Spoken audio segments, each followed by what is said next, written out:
They dropped the question, ask me what I'm on, how young and do this. Do this.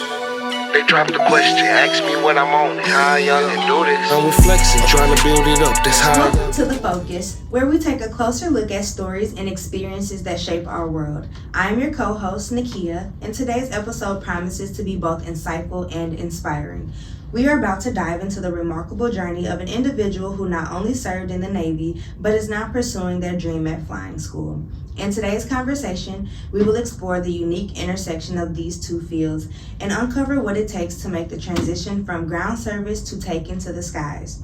Whether you are passionate about the Navy, aspiring to become a pilot, or simply curious about the lives of those who serve our country, this episode has something for everyone.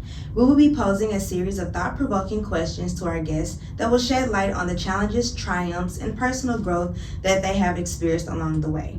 So without further delay, let us jump into today's conversation and hear about our guest's extraordinary journey from the Navy to flying school. Eli Rademacher, welcome to the show. We are thrilled to have you here with us today. Thanks for having me.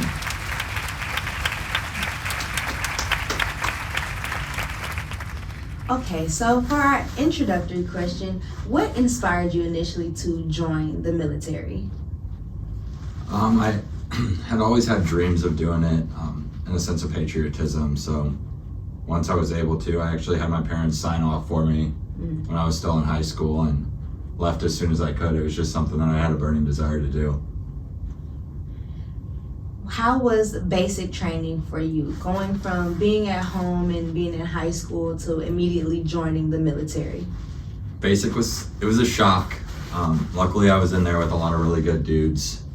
We had a good time, but it was definitely a wake-up call in a lot of ways, and there were some things about it that I thought would be a lot harder, and you know, it was cool. It was a good experience, and I got to meet a lot of really good dudes. Nice. Are there any relationships that you were able to establish that you still maintain today? Yeah, I have a really close friend. Everybody kind of goes their separate ways, so it's hard to keep in touch, but we try our best, and there's a few guys that I still talk to on a regular basis. That's nice, to be able to establish some lifelong relationships that are meaningful beyond the circumstance. Yeah, definitely. I think that's a great benefit of the military. Of course, I've never been, but so life before and after the service. How did your perspective on life change after serving in the Navy? What surprised you most about yourself during your time in the service, and how has that shaped your life post-service? I went through a lot of adversity in my first year and a half in the Navy, and some things didn't work out. I went and set out on a really hard path, and it definitely made me realize a lot of things that I wasn't fortunate about that I needed to be.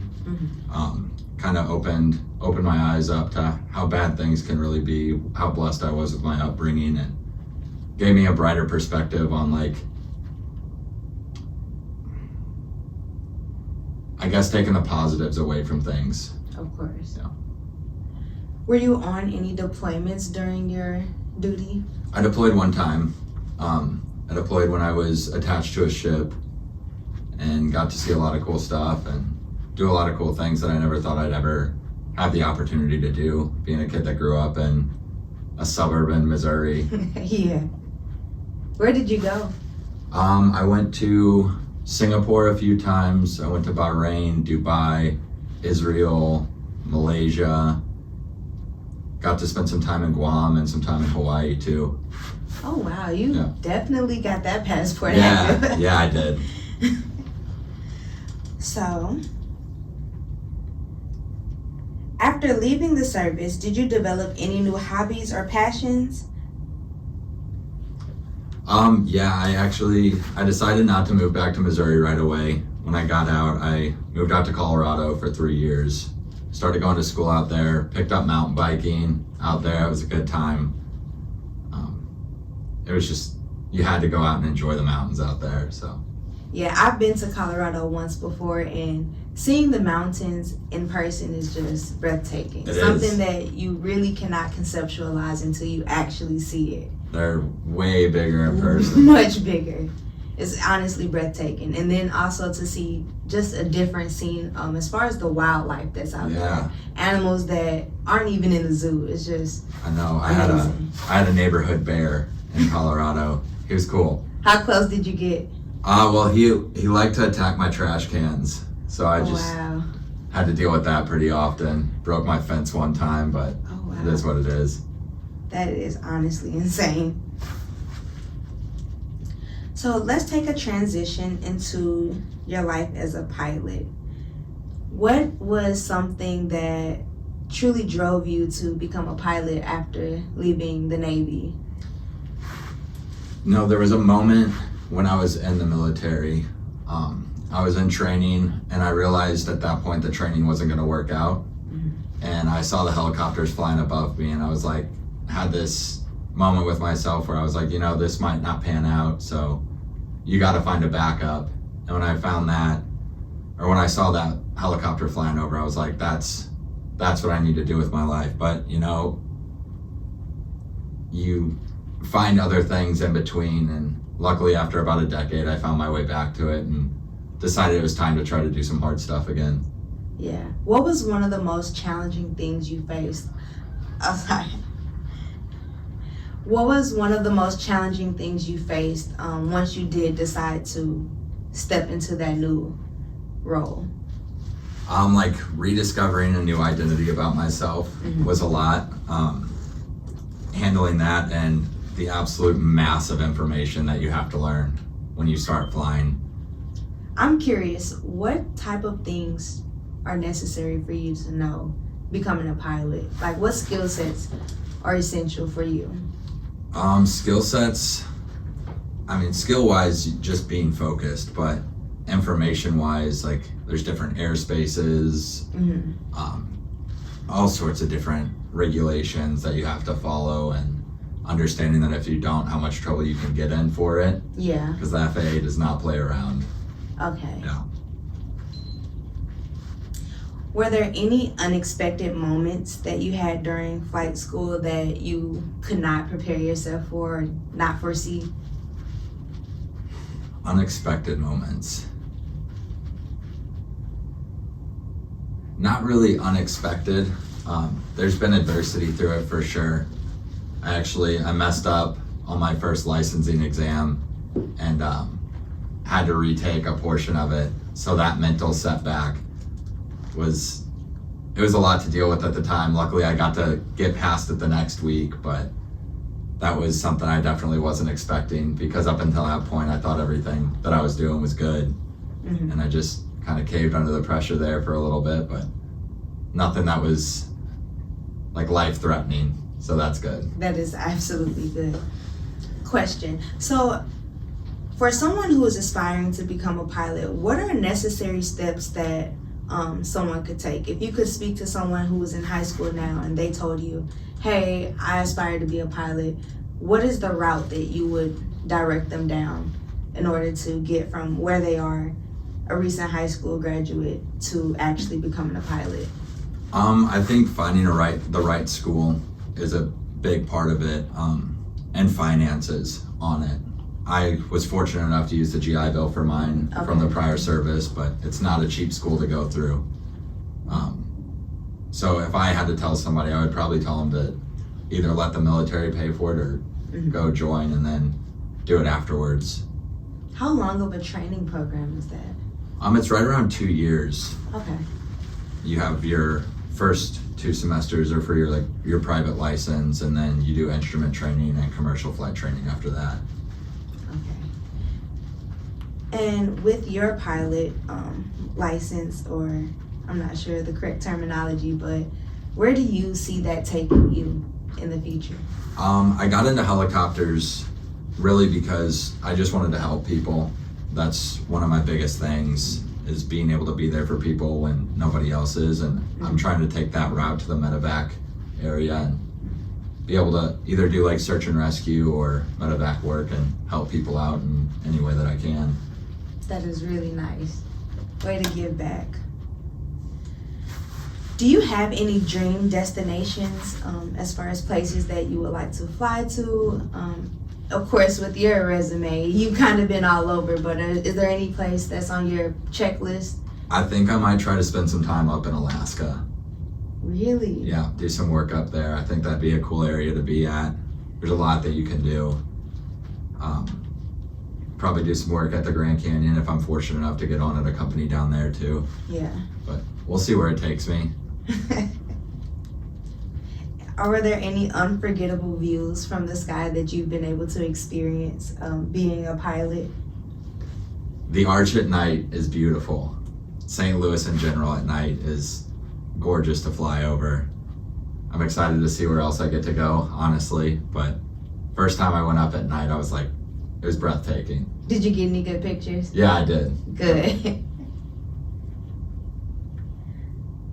So I know you mentioned that it was kind of like a shock to you whenever you were expecting to take that exam and then you had to retake it. Did that establish any self-doubt in you as far as your abilities to become a pilot? And if so, how do you overcome that? For sure it did. It definitely messed with me. I had luckily only a week of it festering in my mind, but it's the same way as like, I guess getting thrown off a bowl. Like you just got to get right back on it. Absolutely. And just not let it affect you. You got to be on, you got to be focused. You can't really be half into flying. Mm-hmm. So I just had to tone the bad voices out in my head and just do it. I like that. So with flying, is it similar to the cliche saying of, what is it? So I know like with flying a plane, is it kind of like autopilot as far as once you're up there, you kind of you're just cruising, or are you constantly maintaining control? Are you like always doing something? Yep, constantly doing something. The wind's always changing. You got to stay what's like in trim so you're the most efficient. Helicopters, at least mine, doesn't have an autopilot. Oh, wow. Yeah, so I'm handling the controls the entire time. It's fun. It keeps it entertaining. Is it all with your hands, or are there foot pedals? I use foot pedals that control my tail rotor, and then I have a collective which controls the power output and the angle on all the blades. Okay. And then your cyclic, like your actual joystick, controls blades individually because my system's fully articulated. So that's what the cyclic's what you get for your turns and all that. That is honestly cool. I never knew that. It's in my mind, I'm like, once you're up there, you're good. You're cruising. I wish at times, but not for me. Do you have any dreams or aspirations of commercial aviation? Honestly, not really. Like commercial flight, like planes and flying people. Yeah. No. Props to the guys who do it. I just don't think that that's the route for me. Okay. Especially by the time I do that, I'd want to have a family, and those guys are traveling all the time. Okay. And the medevac scene, I get to check the boxes on like life fulfillment of helping people out, and I don't have to travel all that much. The schedule's pretty nice for those guys too. So. What is your day-to-day as far as a pilot? Day-to-day for me right now is school, so I'm just dumping information into my brain, studying a ton, and just trying to get as many flights in as I can. I can't really speak for what it's gonna be like. I don't have the most knowledge on that. I know a few guys that are medevac pilots, and their life seems pretty good. Yeah. Yeah. What is it about flying that gives you such a unique sense of freedom? Can you describe that feeling? It's hard to put a finger on one thing that makes you feel like that. It's really cool, especially in the summer when you take the doors off. And you just get to feel everything that you don't feel. Like it's so much different than driving a car down the highway, even with the windows open. Like you get to feel every change the earth makes, like wind and temperature, and you're just like one with it to a point, but you're just way up in the air. Yeah. Have you ever had the opportunity to fly during any adverse weather? No, so that's the training I'm in now is instrument flight training. So I have to wear these glasses and I don't get to look outside at all right now while I'm flying. Mm-hmm. I just look at the instrument panel, and that's for adverse weather, but there's regulations, there's minimums, weather minimums, like cloud ceilings, all that to keep guys safe and out of that. Cool. Could you go into detail about those glasses that you wear? I'm personally intrigued. Yeah, so they're called foggles, and basically there's just two squares right by your nose that are clear. The rest is all blacked out. Okay. And it's just so you can look straight down at like the cockpit instruments. And so do you have a co-pilot with you? I do. I fly with my instructor. He's looking outside and doing his thing, but I'm in full control whenever we're flying. Oh, wow. So that definitely helps you to maintain your focus. You're not necessarily getting distracted by what's around you. Definitely. You just got to be listening. The controllers that you're in contact with the whole time, they're the ones guiding you. They're giving you like headings to fly on and what altitude to be at, because they're separating all the traffic that's flying in instrument conditions. So with air traffic control, I know this isn't necessarily what you do, but how does that work? What role do they play? They play for the pilots? A huge role, especially in instrument conditions. They play a massive role, but at the airports, like nothing would happen without those guys, or men and women. They're awesome. Sometimes, I mean, there's human error in everything, but yeah, they're telling people when to take off, when you're good for landing. They're telling you what to do. They make it efficient and really minimize any incidents from happening. I know it sounds like there's been a ton of them in the news recently, but yes, it's definitely. Has that had an impact on you with flying school, just seeing all of those not really instances? I mean, I know there's danger in it, but there's danger in driving your car down the highway. Absolutely. If it's your time, it's your time. But honestly, I think we're just hearing about a lot more of them. General aviation accidents happen all the time. It's just part of it. That's what happens when there's guys that aren't doing it for a living. Sometimes if something happens and they're not freshed up on their training, there's a lot of personal checklists that we have to follow too to make sure that we're good, and like different checklists if something happens, what you're supposed to do on like detecting it and understanding what part of your training to use to like manipulate it as safe as possible. Yeah. I think that's important to really understand. Yeah. It's a lot going on. It's not necessarily the same amount of traffic when you're driving your car. You're not seeing a plane right next to you. Yeah. Yeah, they try to keep us pretty separate, but it's kind of surprising how many guys are actually out there. You don't pay attention to it on a regular basis, but when you're out there flying, there's quite a few of them. Really? Yeah, it's pretty cool. That's nice.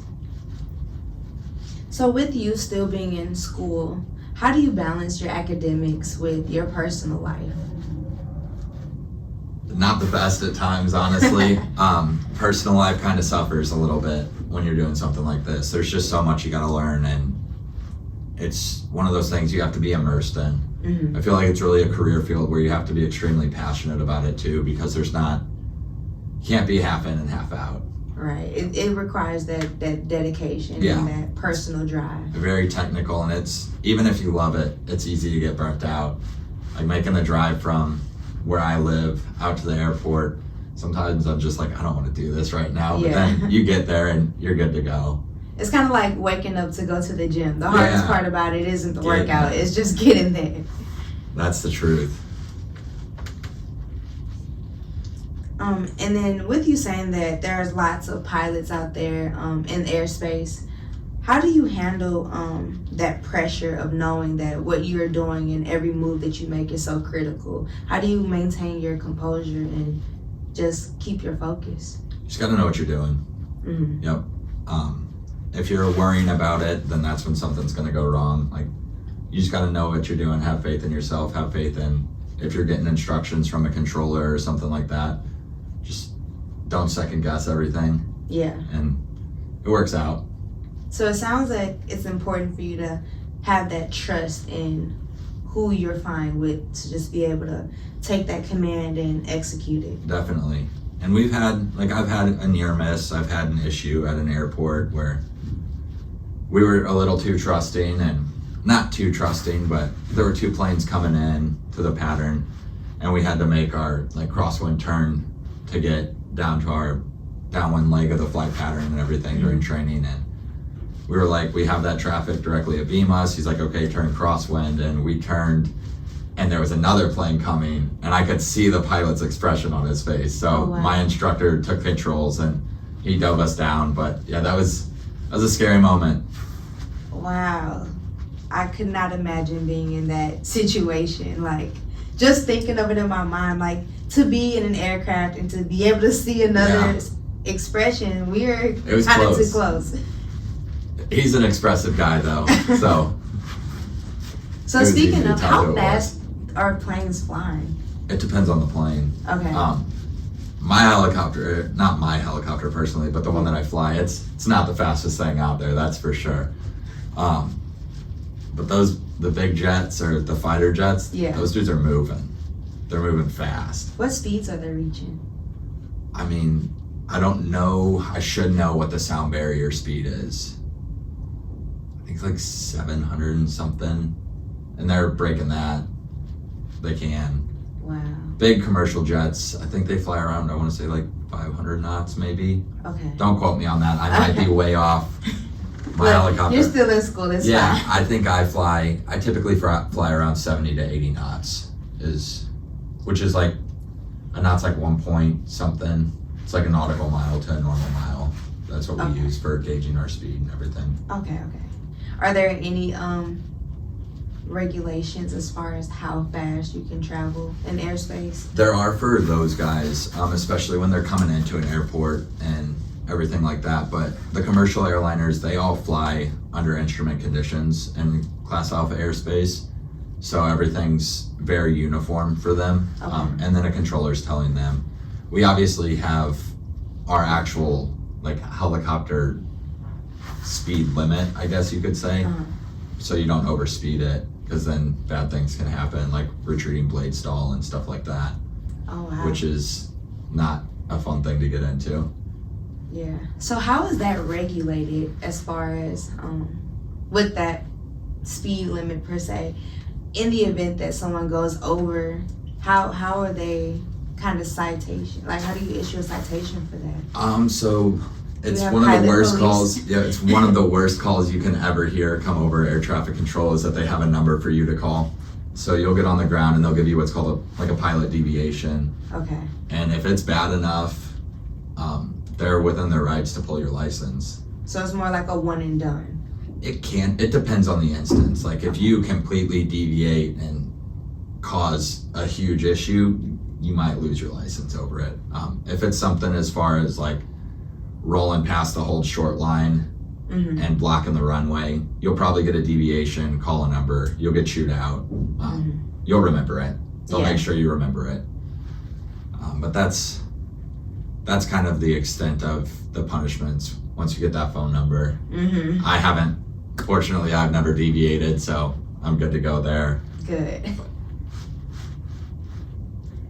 Is there anything that you would like to share with our listeners or our viewers that would inspire them, or just a nugget of wisdom you'd like to install?